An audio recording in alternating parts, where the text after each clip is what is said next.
Professor Georgie Toleraya for joining us and sharing that insight. Now we move on to Africa.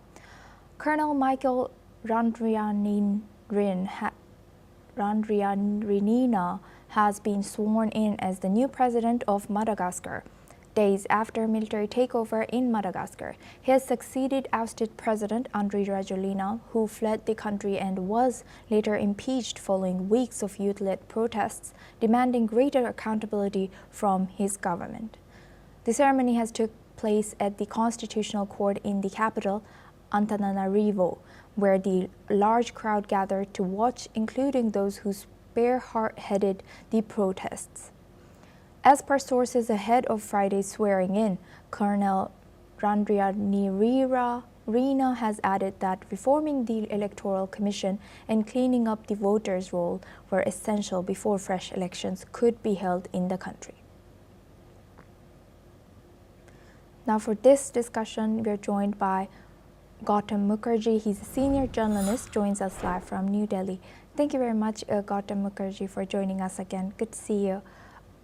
Now that this new government has been sworn in, do you think this government will hold and will be able to answer all the, the frustration, especially within youth, that impeached or that led to the fleeing of previous president?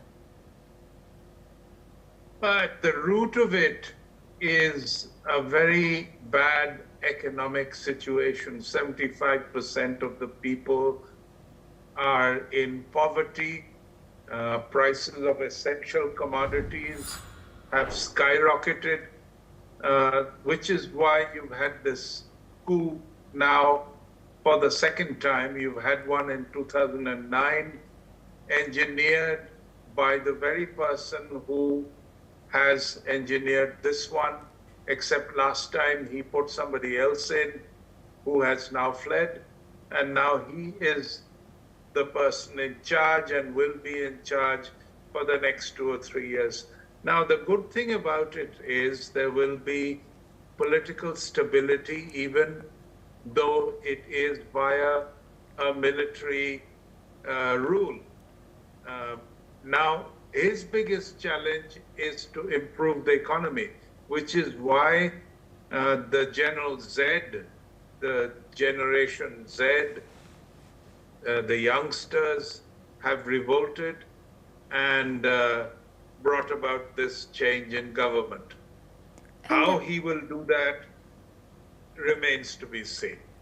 And can you tell us more about this Colonel Michael Randrianirina? Who is he and how is he going to be making sure that reforms are being proposed for the Electoral Commission, as well as how likely is it that this country will be saved and not fall into the situation like South Sudan or Sudan? Well, I don't think he's got electoral reforms as his top priority. He has to fix the economy. He is, by background, a special forces colonel. He is a soldier, and a good one at that. And so stability will not be a problem. I think he can keep the country in a state of law and order. What might happen after 2 or 3 years remains to be seen. But at the moment, he has to fix the economy. And to do that, he may have to bring about some reforms and take the help of people in other countries. Well, we'll be eyeing all that in NewsX World. Thank you very much, Gautam Mukherjee, for always joining us and sharing that insight. Thank you.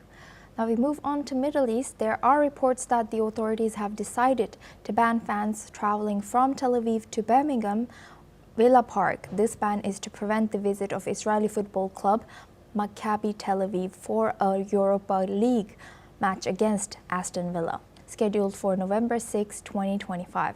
The decision was made with public safety concerns in mind following previous incidents of violence and clashes during Maccabi's away games.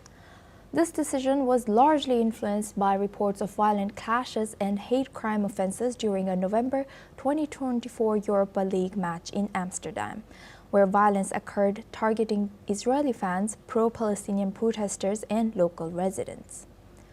In light of the clashes in the city of Amsterdam after the Europa League match between Dutch side Ajax Amsterdam and Israeli side Maccabi Tel Aviv, the Safety Advisory Group has provisionally banned the fans of the Israeli side as they travel to Birmingham, England for Tel Aviv's match with English side Aston Villa.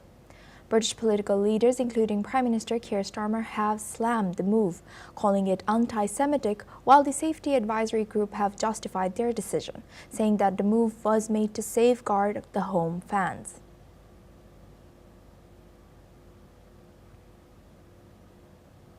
Now we move on to our